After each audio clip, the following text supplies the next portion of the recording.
everyone, and welcome to English with Mia and Alex, your podcast to unlock your language and your mind.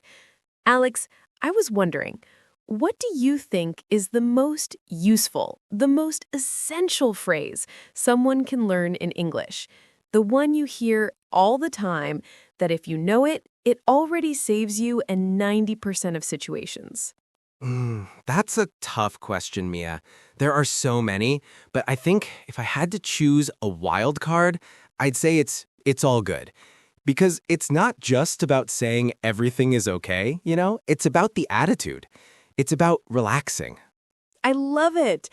And the truth is, even if you don't realize it, this phrase is used in various situations, from an apology to a moment of relief. But before we dive deep, if you're here with us, don't forget to share with that friend who is learning English, and of course, subscribe to the channel so you don't miss any of our tips. The first phrase on our list is "it's all good." It's a phrase I learned during my first exchange trip. I was in line at a coffee shop, and I accidentally knocked a glass of water on the floor. The barista came running, and I, super embarrassed, started apologizing in broken English like, "Oh, my mistake, I'm sorry, so sorry." He just gave me a calm smile and said, "Hey, it's all good." What a great story, Alex, and that's exactly it. The phrase gets you out of a stressful situation and shows you there's no need to panic. It gives you that feeling of relax, it's okay, it's not the end of the world. Exactly. And I realized they used it for everything. If someone asks you to do something and you say, "Okay, can you do this for me?" the person might reply, "It's all good." Instead of saying sure or no problem, this phrase adds a touch of casualness and confidence. It's like no worries in Portuguese, You use it when someone asks you for something, when you solve a problem for someone, or even when someone asks you if you're okay and you want to say you are. It's super versatile and at the same time gives off that tranquil vibe. It's one of the first phrases I teach my students because it's not just grammar, it's culture, it's a way of thinking. And now for the second phrase on our list, one that's practically a souped-up hello, but with a much more informal twist. What's up? This one is a classic. We hear it in movies, TV shows, everywhere.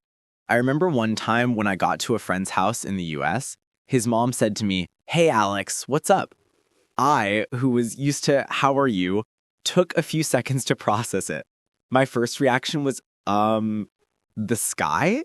I literally looked up. His mom laughed a lot and explained that it was just a way of saying hello or how are you. What a great story. It's a super common mistake. And that's because literally what's up means what is up. But in slang, in everyday conversation, it's a way to greet someone. And the answer most of the time isn't even an answer. You can just say back, "What's up?" or a simple, "Hey." Exactly, and there's a cool thing about this phrase. It's perfect for breaking the ice. When you meet a friend, instead of a formal hello, you can just say, "What's up?" It's a way of showing that your relationship is more relaxed, more casual. And it's interesting how this phrase has evolved. It became very popular in hip-hop culture, in 90s movies, and became a fundamental part of informal English. So if you want to sound more like a native speaker and less like a textbook robot, start using "what's up." And if someone says that to you, you already know. You don't need to look at the sky. Continuing our list, the next phrase is "never mind." And this is a phrase we use when we want to avoid a conversation, when we realize it doesn't make sense to continue. I remember a really good story. Mia and I were in New York trying to find a famous restaurant we saw on Instagram. We were super excited and walked for about 20 minutes with the map open on our phones. Suddenly, we arrived in front of the building, but there was only a dentist's office. I was so focused on the map that I didn't even pay attention.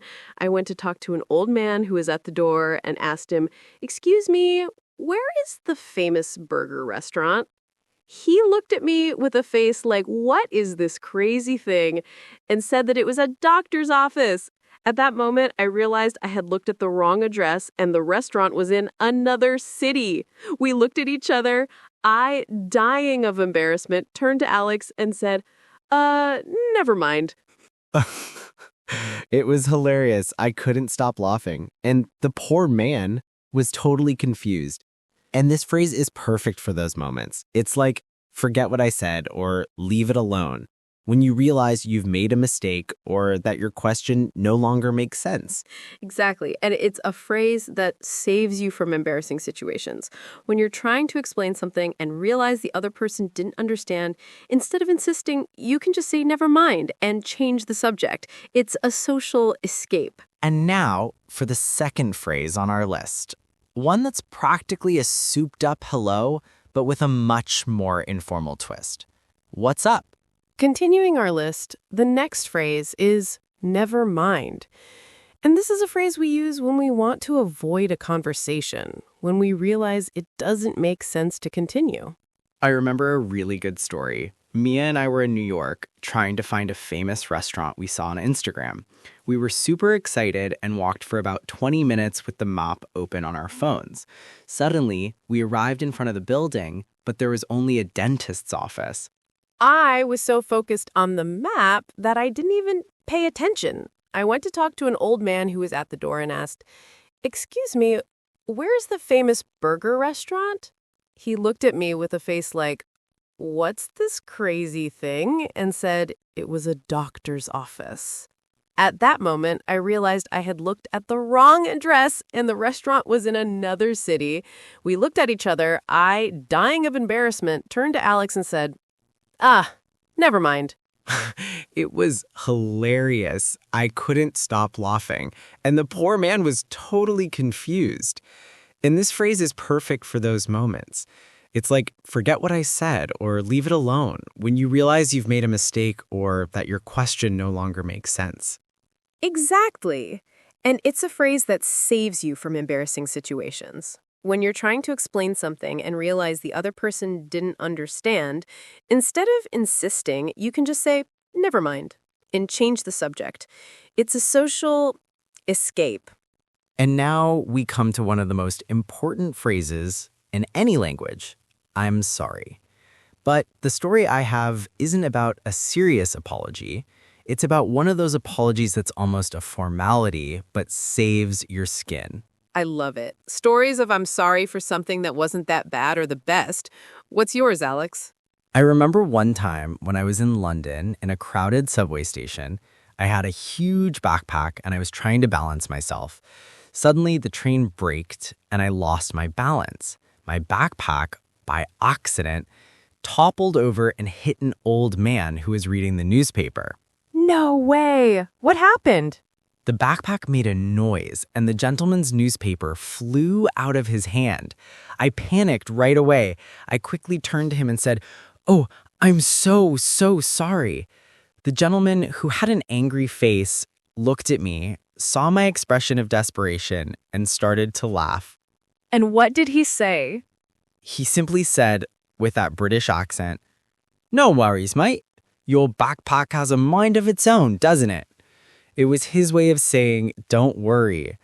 At that moment, I understood that I'm sorry isn't just about apologizing. It's about showing that you care, that you noticed what happened, and that you want to resolve it. What an incredible story. And that's exactly it. We often think that I'm sorry is only for big mistakes, but it's used for small things. For example, if you bump into someone on the street, the first thing you'll hear is, I'm sorry. Or if you need to interrupt someone, you can start the sentence with, I'm sorry, but it's an act of respect.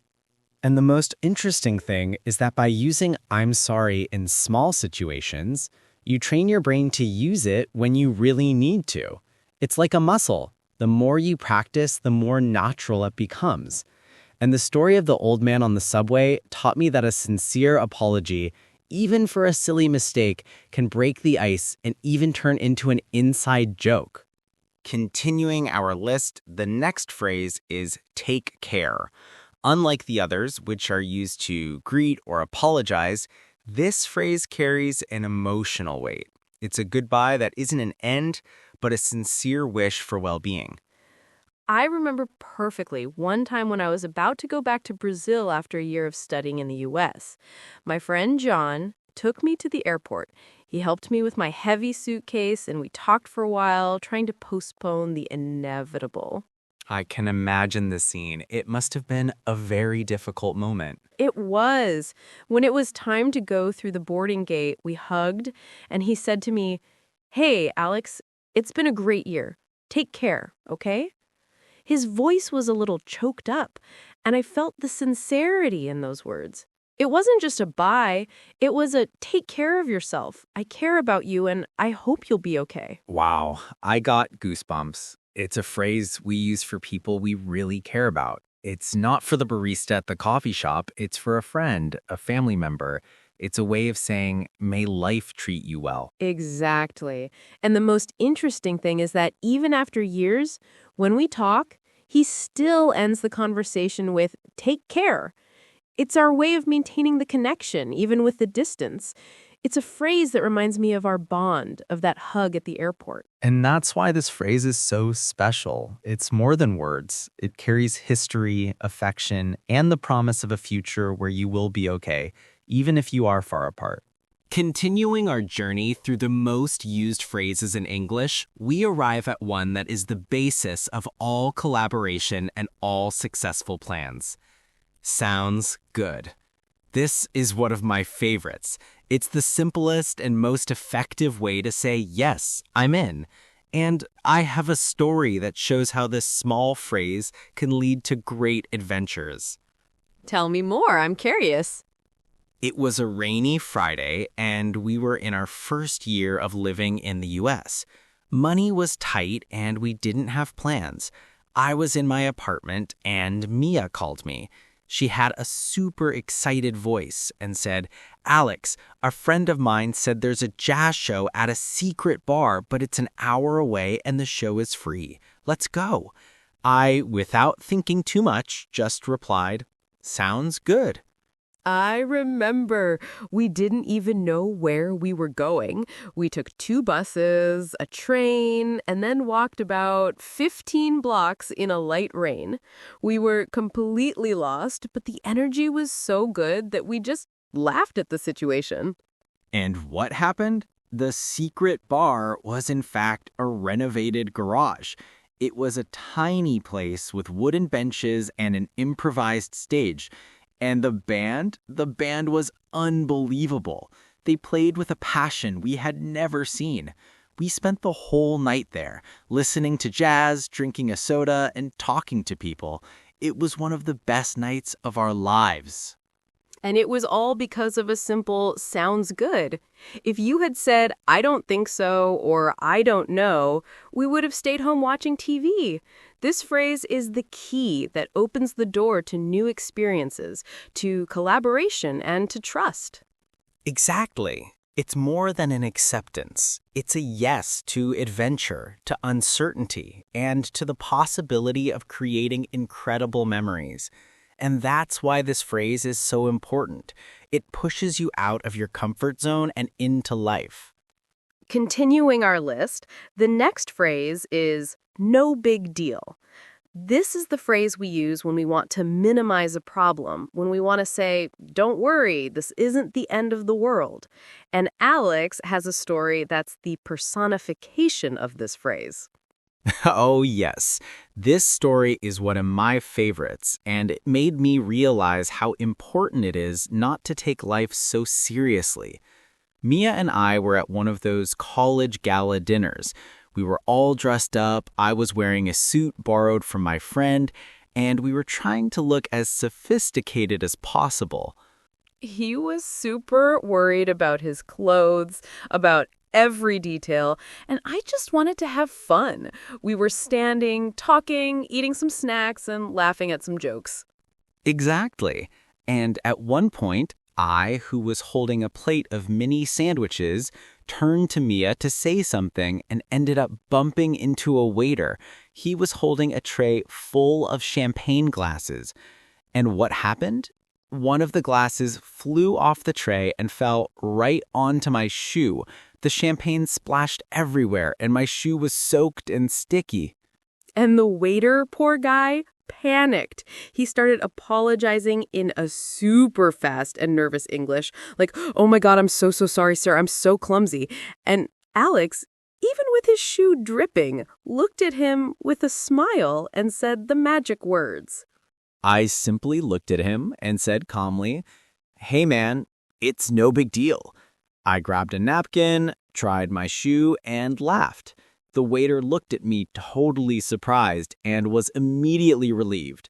And after that, Mia and I kept laughing about the situation for the rest of the night. I spent the dinner with my shoes sticking, but I didn't care. And that's the beauty of the phrase. It's not just for the other person. It's for you too. It's a reminder that small mistakes happen, and it's not worth stressing over them. And in the end, the story of the shoe was much more fun than if nothing had happened. Exactly. If I had gotten angry, the night would have ended there. But because of a simple, no big deal, we turned an embarrassing moment into a funny and entertaining memory. And now for the second to last phrase on our list, one that we use when we simply can't believe what we're hearing. The phrase is, "You're kidding me." And Alex has a perfect story because it involves a moment of pure disbelief. Oh, yes. This story is one of my favorites, and it happened in Los Angeles. Mia and I went to a comedy show, and in the end, we decided to go to a super famous diner that looked just like a movie set. The place was super crowded, but we managed to get a table. I remember we were eating a delicious hamburger, and I was telling Alex a super funny story about the show. Suddenly, a waitress approaches and asks with a super British accent, "Are you Mia and Alex from the podcast?" We were in shock. We were in the middle of Los Angeles in a diner, and a person recognized us. We looked at her and said, "You're kidding me." We couldn't believe this was happening. She told us that she was one of our first followers, that she loved our stories, and that she had moved to Los Angeles to study.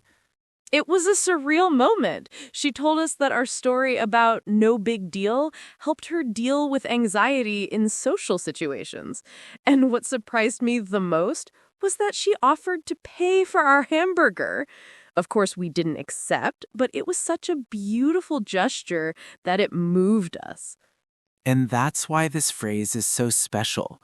It's not just about a funny surprise. It's about the moment when reality bends in a way you never expected. And this story reminded me that our work, what we do here, has a real impact on people's lives. And that's why I love our work. And to close our list, the phrase that is the most powerful tool to relieve the mood and show that you're not taking something seriously is, "I'm just kidding." And Alex, well, Alex is a master at using this phrase to scare me. Oh, yes. This story is one of my favorites, and it happened during one of our first recordings. We were super focused, trying to make the script perfect. We had just finished recording a super important part, and I, trying to be funny, turned to Mia and said in the most serious voice I could, "Mia, I need to tell you something. I just deleted the entire recording." I panicked right away. My heart raced. I looked at him, at the computer, and couldn't breathe. We had spent hours on that script, and the idea of having to do everything all over again made me desperate. I started to question my life, my career, my friendship with Alex, all in a matter of seconds. And what happened?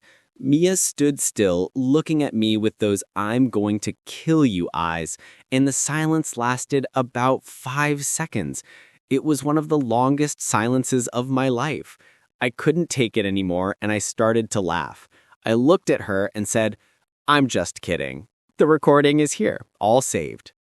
I almost had an attack, but after a second, we started to laugh. And that's the magic of the phrase. It transforms a moment of tension into immediate relief. It shows that humor is the best way to deal with anxiety, to break the ice. Exactly. And it's a super useful phrase. If you make a joke that no one understood, you can say, "I'm just kidding." If you make a comment that people thought was serious, you can say, "I'm just kidding." It's your panic button for humor. And the most interesting thing is that this phrase isn't just about humor, it's about vulnerability. It shows that you are willing to laugh at yourself, to admit that what you said wasn't meant to be taken seriously. And that's one of the most beautiful things in communication. And we've reached the end of our list. We went through "it's all good" to calm down, "what's up" to greet, and "I'm just kidding" to relieve the mood. And the truth is, these phrases aren't just words. They are tools to navigate the world, to connect with people, to express emotions, and to create stories. Exactly. Fluency isn't about knowing perfect grammar. It's about having the confidence to communicate, to be part of the conversation. It's about having the right tools for every situation. So our challenge to you is this. Choose one of these phrases, one that you liked the most, and use it in your next conversation in English. It doesn't matter if you're talking to a friend, a coworker, or even to yourself in the mirror.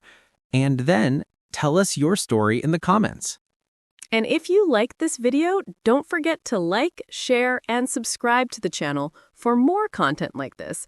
Because here on English with Mia and Alex, we don't just teach English, we tell stories.